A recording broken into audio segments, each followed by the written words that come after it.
Welcome to Guide You Right channel. In this video, I will show you how to disable switch control on your MacBook. On my previous video, I've shown you how to enable this feature on your MacBook. But now, what if you just accidentally enable this feature and you don't know how to remove it from your desktop? It's very simple. So switch control is a helpful accessibility feature on MacBook.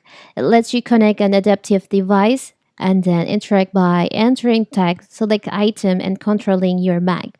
If you want to use switch control for you or someone you share your computer with, in this video, I will show you how to disable this feature. So first, you can open your system preferences, and after that, you can go to accessibility. In accessibility, you can go to switch control in here on the motor section. You can find switch control option in here. And on the general section, there is an option to enable. If you see there's like checklist on it, you can remove the checklist. You can just uncheck this by click on it. Are you sure you want to turn off the switch control? You can just click on OK. So now there's no more switch control on your screen.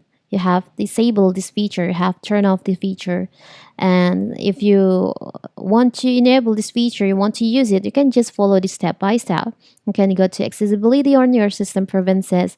You can scroll down, you can go to switch control and enable in here. So you can use your switch control, and also you can set up your switch control like for the typing.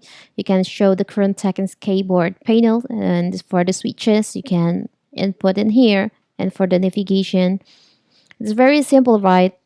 That is how to enable, how to disable, turn off switch control in your MacBook. Don't forget to like and subscribe and turn on the notification to keep you updated about this channel. Thank you and see you.